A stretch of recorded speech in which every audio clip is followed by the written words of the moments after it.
Welcome to today's Breakfast Bite. We're delighted to have you join us. As many of you know, our breakfast bites are designed to give small food businesses practical, easy to understand advice on the topics that matter most to you. So today's session is all about food safety culture, what it means, why it matters, and how you can embed it in your business. We're particularly excited this morning because the FSAI's new guidance note on food safety culture is being published this morning, and we'll be walking you through what's in the guidance note and explaining what it means for food businesses like yours. So joining me today is my colleague, Cristina Fernandez Borgaggio, Senior Agriculture Officer here at the FSAI. And Christina will take us through the main points of the new guidance note and share practical insights on how to strengthen food safety culture within your business. So behind the scenes today, we also have our colleagues from the communications team and the food safety training and compliance team, ensuring everything runs smoothly for us. So the webinar will last approximately 40 minutes in total, with 30 minutes for Christina's presentation, followed by 10 minutes for your questions. Please feel free to type in any questions into the chat as we go along, and we'll address them at the end. So lastly, if you're active on social media, we'd encourage you to engage with us using the hashtag FSAI events. So now, without further ado, I'll pass the podium over to Christina. Thank you, Emma. Hi, everyone. I'm going to just quickly share my slides.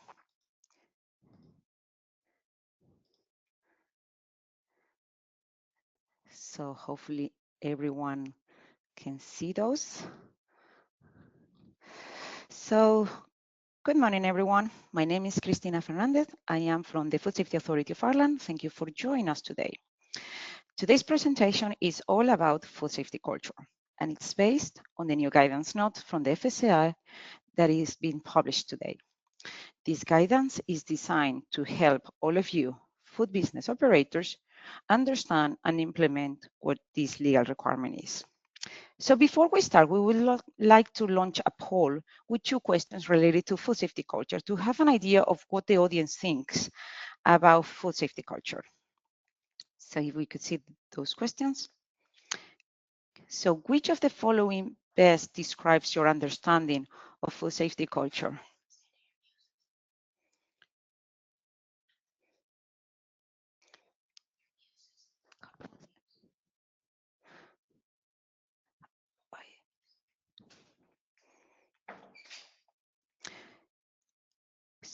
So we can see that people are already answering few things.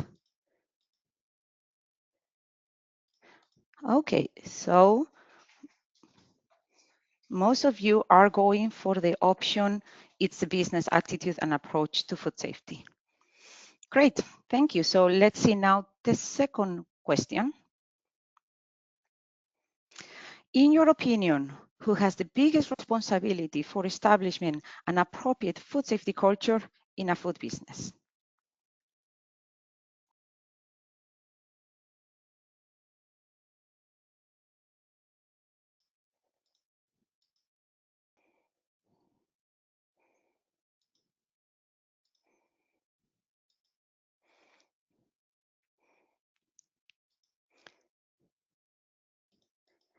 So I can see there is like some people opting for the management and the leadership, and other people are opting for everyone in the business. Interesting, interesting.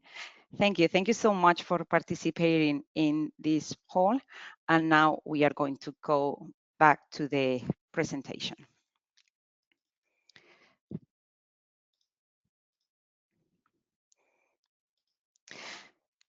So under EU regulation A52 of 2004, which was amended in 2021, all food business operators are legally required to establish, maintain, and provide evidence of an appropriate food safety culture by fulfilling the following requirements, with an emphasis on commitment of the management and considerations to the nature and size of the food business when implementing food safety culture.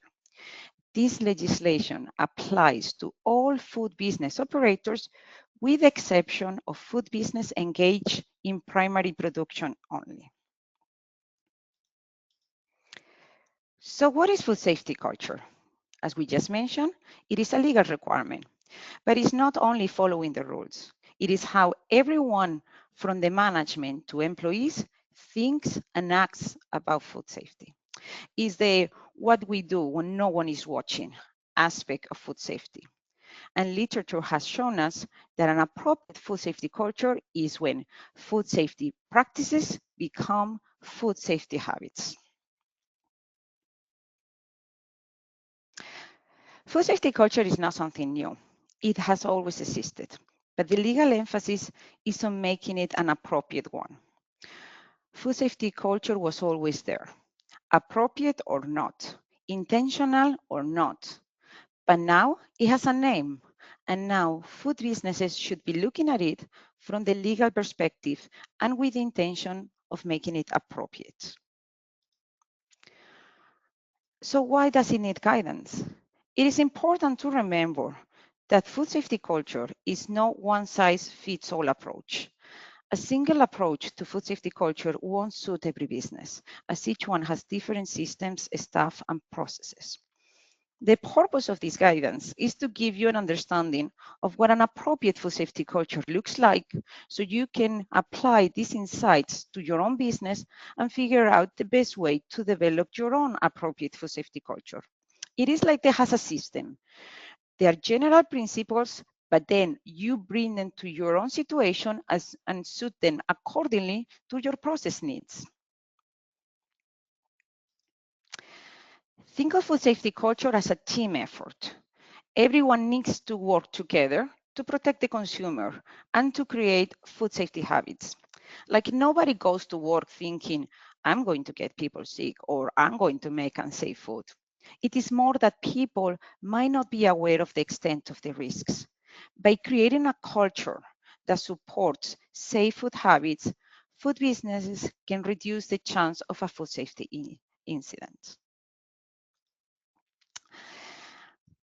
Looking at the legislation, if we look closely, you can see certain words appearing repeatedly. Commitment of the management, leadership, communication, awareness, resources, continuous improvement. So we took all that wording and used it to build the 5 core elements we use for our document section 4, which is the one for the implementation of an appropriate food safety culture. And we have these 5 sections of food safety culture implementation. First, we have management commitment and leadership. This is where it all starts, right from the top. Then communication and awareness, making sure everyone is on the same page. Next is employee engagement, getting everyone involved. And after that, maintaining and verifying, making sure that food safety culture is not a once-off job. And finally, continuous improvement and compliance, which is about always getting better. We'll now go through each one of these in more detail. So management, commitment, and leadership. As the legislation says, management must show a clear commitment to food safety and lead by example. Managers should actively prioritize food safety, make this priority visible for everyone. It's not just something they talk about it. They must act on it. This commitment includes a number of key actions, such as making sure that roles and responsibilities are clearly communicated, providing the necessary resources, and maintaining the integrity of the food hygiene system. Employees will look at the managers to see how seriously they take food safety. If they see their managers consistently following the food safety rules and prioritizing a safe, clean environment, employees are more likely to do the same. But if they see their managers and leaders taking shortcuts or overlooking a dirty area, they will do the same. Leading by example. Throughout the food safety culture guidance document, you will find different text boxes showing practical examples of an appropriate food safety culture. These examples are included with the intention of familiarizing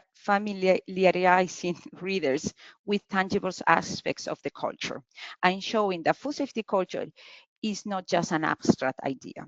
For example, leading by example in a busy bakery, the owner improved hand hygiene by continuously demonstrating the proper way to wash hands. By doing this, they made it a visible priority for everyone and to try to influence other staff to do the same. So how can a food business establish an appropriate food safety culture? Food businesses need to develop a clear understanding of the food safety culture principles. They need to understand the why behind food safety and the impact of unsafe food on consumers and on the business reputation. They need to assess how effective their current training is and provide supervision to reinforce learning, making adjustments when necessary. And they need to create an environment where employees feel safe to report concerns without fear of reprisal. And this doesn't have to be like a big job. Small food business managers could constantly remind their staff that if they see an issue, to please report it to them immediately, that mistakes are problems with the system, not problems with the people. And that could help to build trust and create a safe environment for reporting. Availability of resources. Legislation requires management to provide sufficient resources for the implementation of food safety culture. This includes infrastructure, equipment, and enough time to carry out activities such as cleaning and effective training and funds, among others.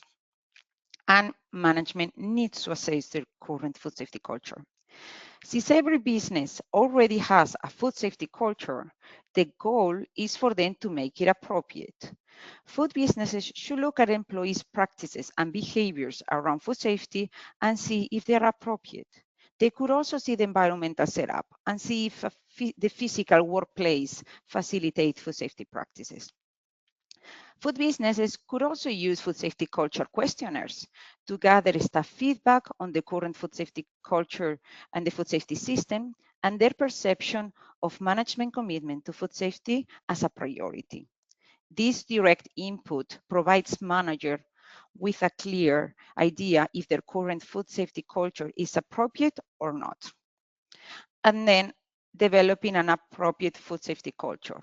But remember, legislation says that the implementation of the food safety culture shall take account of the nature and the size of the food business. Building an appropriate food safety culture requires a holistic approach focusing on different areas. First, there must be an existing food safety awareness that ensures that all employees know their role and responsibilities in the production of safe foods. Food businesses could ask themselves, do the employees need more risk awareness because they handle high-risk products? If so, the attention should be on providing them with the right knowledge to be able to do their job safely. Second, the business should provide an appropriate environmental setting, which includes the support and resources needed to maintain the integrity of the food hygiene system. Ask yourself, do you need to make physical changes to your work environment so food safety practices can become habits? This may require physical changes such as investing in better equipment or streamlining workflows to reduce risky points. And finally, behavioral changes should be driven by management commitment and leadership to encourage safe practices. Positive habits must be actively encouraged so if staff doesn't feel pressured to take shortcuts, making safe actions the norm. Perhaps food businesses should focus on encouraging and reward good behaviors so these are repeated. Food business operators could look at this to see the areas where they should focus. They might need to focus on one, two, or all three of these areas to truly build an appropriate food safety culture. And with this, we highlight that different businesses might need different approaches to food safety culture. For example, a ready-to-eat delicatessen. The main focus could be on training staff to focus on hygiene as the food they prepare is eaten immediately. Managers should use frequent hands-on training to reinforce critical practices like separation to prevent cross-contamination. If a staff member consistently uses the grown equipment, the solution is no more paperwork, it's providing immediate visual feedback and retraining on the job that clearly explains the danger of cross-contamination. For a large food processor with long-term staff taking shortcuts, such as leaving the door open in a temperature control area or bypassing a cleaning cycle because they've done it thousands of times, managers must prioritize bringing back safe habits. This is achieved not just through retraining, but perhaps in this case by enforcing documented system with mandatory signs off. Large processors might also invest in heavily in effective communication channels to ensure deviations and expectations are clearly understood across all department levels. And a coffee shop, not preparing food, but with a challenge of a high turnover of staff or a language barrier, can benefit from clear, direct communication, visual aids, and visual reminders, translating policies and consistent supervision. A coffee shop owner can overcome language barriers by ensuring all core policies like allergen handling or cleaning schedules are available as translated visual aids or simple pictorial guides placed at the point of use. Consistent supervision ensures that new employees instantly understand the job and expectations, reinforcing safe habits faster than it was maybe done previously. Communication and awareness. This is all about making sure that everyone in the business knows their part in keeping food safe. It's a fundamental part of an appropriate food safety culture. Food business operators should focus on clear and open communication. Food business need to have a regular and open dialogue about food safety practices, procedures, and what to expect from staff. If managers don't communicate properly what they want, it is difficult that expectations are met. Effective training and supervision. Training needs to be specific to each person's job so that all staff understands their individual food safety roles and responsibilities. Businesses must then supervise staff to ensure they've learned the information and are putting that knowledge into practice. Information sharing. As we said, there should be a two-way communication where staff can provide feedback and report any concern. And accessibility. All food safety information should be easy to find and easy for everyone to understand. This is especially important for staff with a language barrier or other challenges. So what could you do? You could use simple words. Make sure that all food safety instructions and signs are easy for everyone to understand. Use pictures, posters, charts, and color-coded equipment are all these effective ways to communicate key safety messages. Have regular meetings. Brief daily check-ins are a good way to discuss daily plans and any potential food safety issue. Ask if employees are okay with their task or if they have any concerns they would like to share, and give specific training and supervision. Training should be tailored to a person's specific job. A person in the production area requires different training than a staff in the goods in area or in the dispatch area.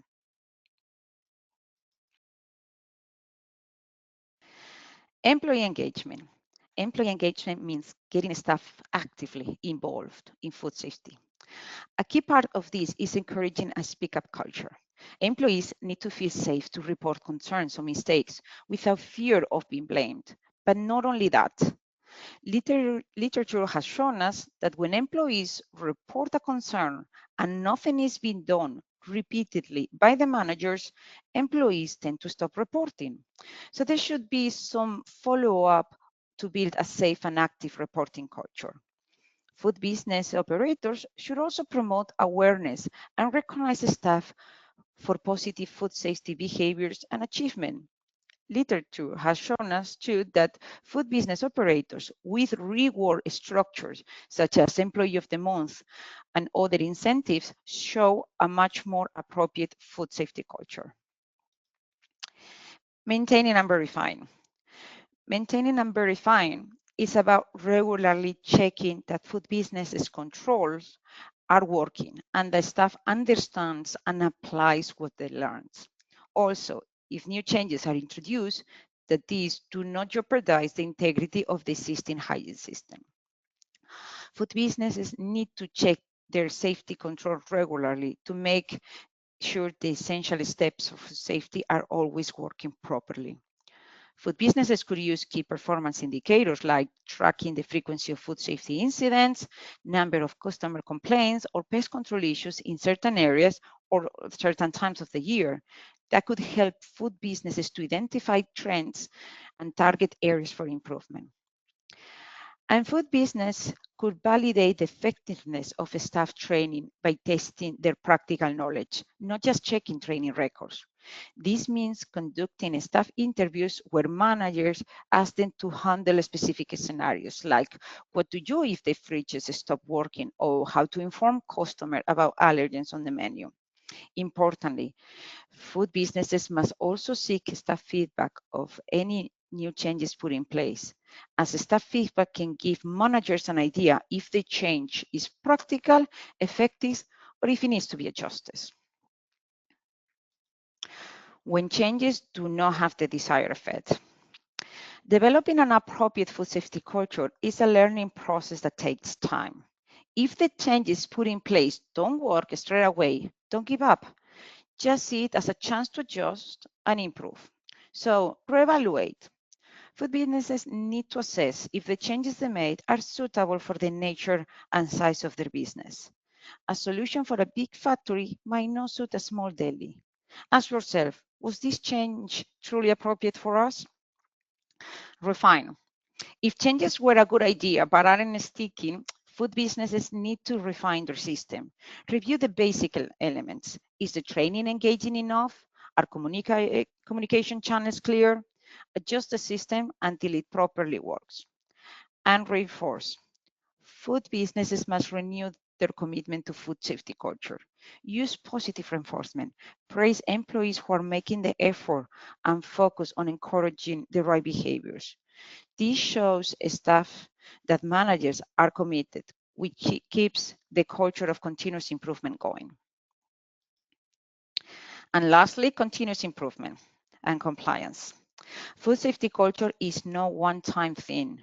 Food businesses need to constantly look at what they're doing and where they can get better. They could go through inspection reports, incident logs, and customer feedback to find out what went wrong. Find the root cause. Food businesses shouldn't just patch up problems. They need to find the real reason an issue keeps happening, which often means looking closely at the staff attitudes and behaviors. Implement effective solutions to prevent the problem happening again. And take this new way of doing things and build it into your everyday work. Update procedures, refresh training, and ensure managers start rewarding the right safety behaviors so they are sustained. Official controls. In the document, there is a section of food safety culture assessment for official controls.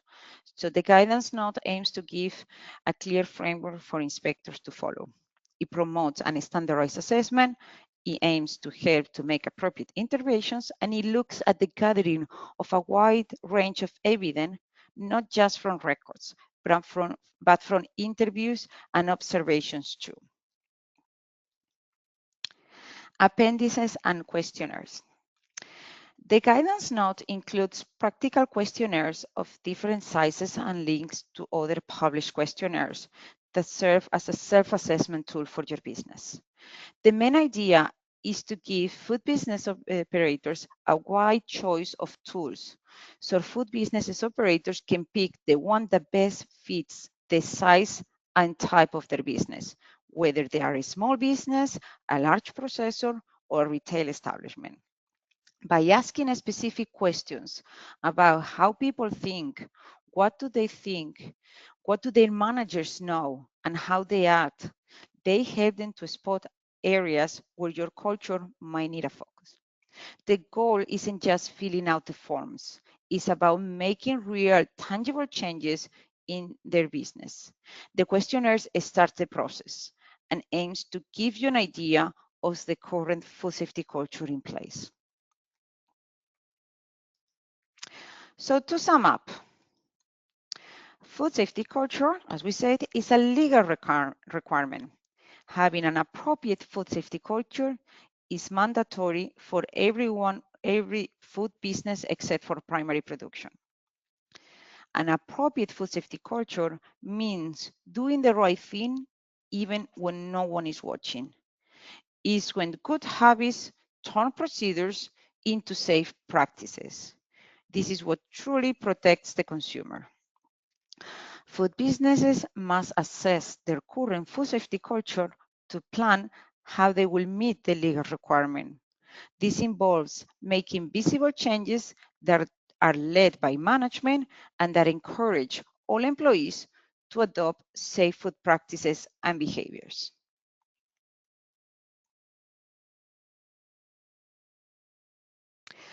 FSAI Learning Portal. This webinar will be uploaded in the FSAI Learning Portal along with the already existing food safety culture learning module, which is a nice introduction to the concept of food safety culture with some examples and definition, and it takes about 15 to 20 minutes to complete it. So I encourage everyone that hasn't done it yet to go and log into the learning portal and do it.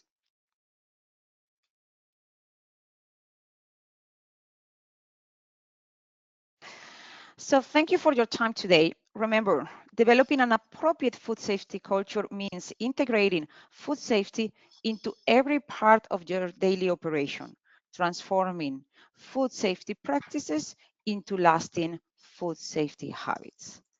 Thank you so much. And if you have any questions, I'll be happy to answer them now. That's great. Thanks so much for all that information, Christina. Brilliant tips there and key takeaways and some great resources available as always. And I really loved what you said during your talk. It's the what we do when no one is watching aspect of food safety. I think that really captures, I suppose, the heart of why food safety cultures matters. And it's not just about following rules, it's about how everyone in the business thinks and acts every day. So I thought that was a good one. Okay, so we've lots of questions coming in here now. So I will just pick out one. Thanks everyone for popping the questions in. Um, okay, the first one here, Christina. How do I show my inspector that I have a food safety culture in my food business? That's a great question, and I'm pretty sure everyone's is sharing the same question. Um, so let's try to simplify for the audience and let's divide into two elements, the food safety and the food safety culture. So the food safety compliance, you already have a legal requirement to comply. You already have food law to comply. So you have to comply with your HACCP, your hygiene, your legal requirements. So, and food business that is already complying with the food safety general requirements already says that you have an initiative, food safety is a priority. And that's what is all food safety culture. It's about putting food safety as a priority. But now it comes along food safety culture with all these less tangible elements of communication, awareness, engagement. And those are the evidence that you have to show for food safety culture.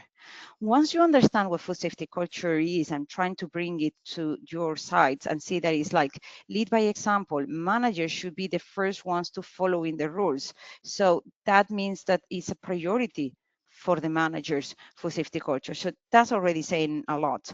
Food safety culture questionnaires is a brilliant way to also kind of like assess your food safety culture, and it's telling that you want to comply with this, you want to do the things right.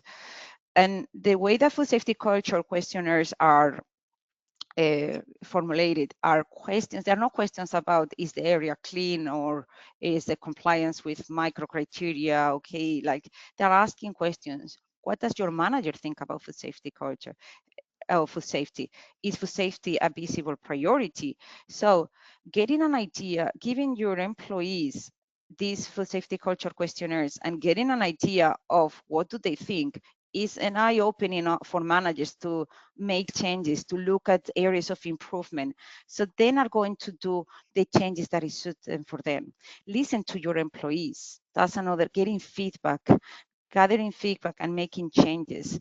I think food safety culture is the more you dig into it, the more you start understanding what it means and what it's all about. And as I said, it's about communication with your employees, two-way communication.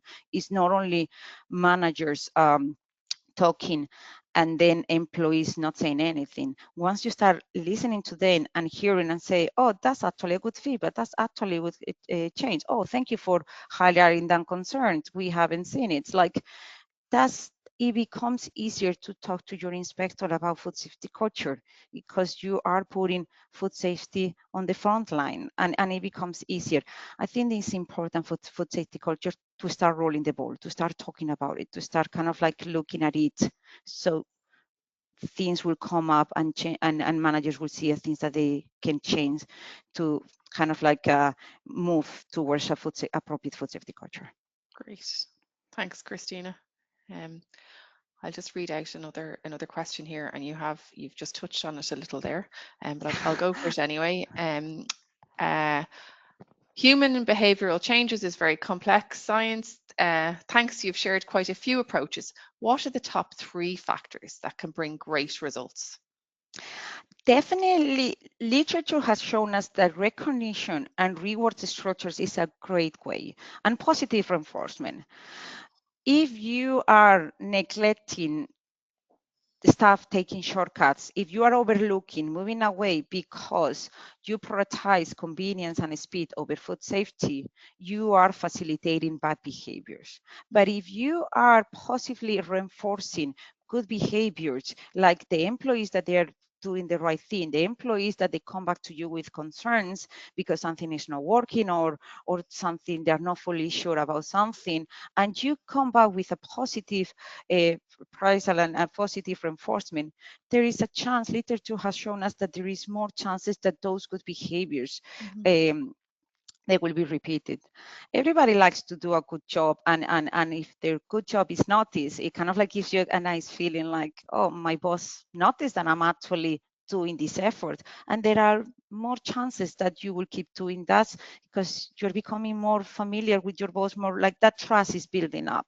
So definitely positive reinforcement in any way, in the way that literature has shown us different type of recognitions can go from daily appraisal or good job, employee of the month. So yeah, whatever suits the different FBOs, but definitely recognition of the food safety, the good food safety habits and practices, there is more chance that these will be repeated. Great. You're getting lots of thumbs up here, Christina. So lots of people agreeing with what you're saying. So that's good. Oh, they're still coming in. I'm getting distracted now because I'm seeing so many thumbs up. I'll go on to the next question, Christina. This one's about our popular portal, actually. Christina, thanks this morning. We've a very small business. Can we all join in the food safety portal, or is it limited to management or food safety officers? No, everyone can log in to the learning portal. So I'm pretty sure you will get a link after this webinar with like the website of the learning portal.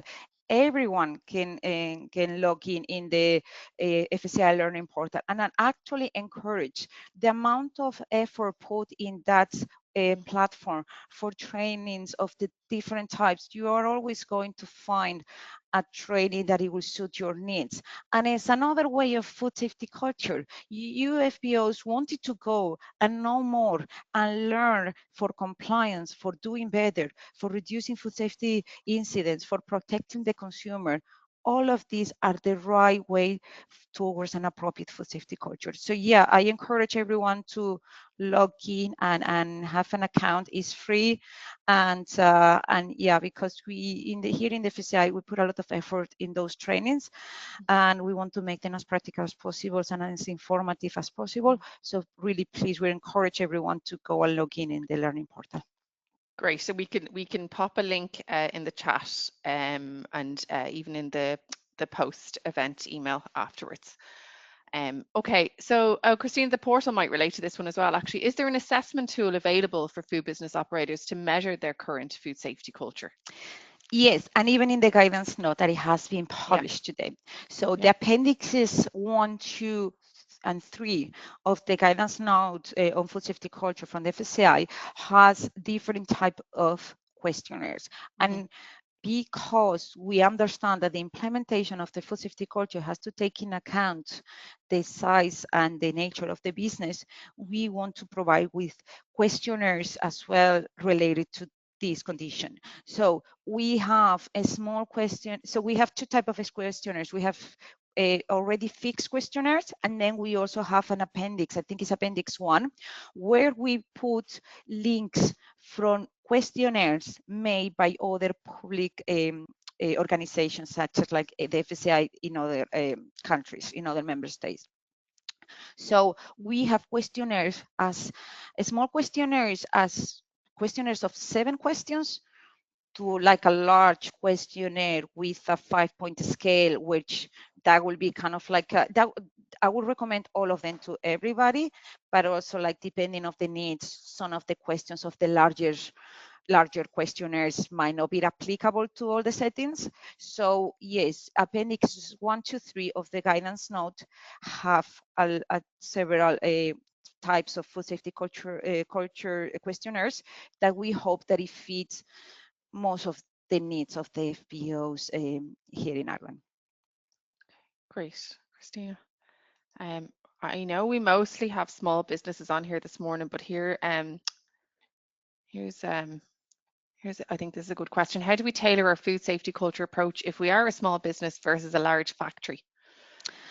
So let's pick up a few of the core elements and let's say like the difference that I will see. And I will put these examples that as I said, two small food businesses doing the same Mm, product can have different systems, different number of employees, and they can have different food safety cultural approaches. So I'm just going to put two examples of what it could be like a real case scenario, but don't want to kind of like put anybody in the box.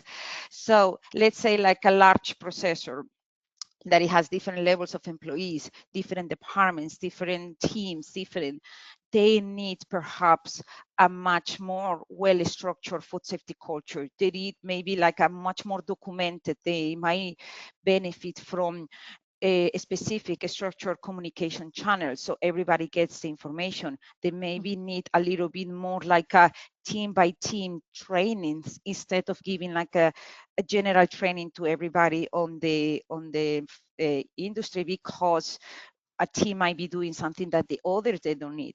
They might be in a position that they can assign cultural leaders, that they are kind of like leaders of food safety culture in the different teams. The awareness can come from like maybe like screens on the industry with messages reminding them about food safety culture. And management maybe it's not like the managers might not be on the floor because there is different levels of employee, but they will have like delegated those powers into the leaders of the floor.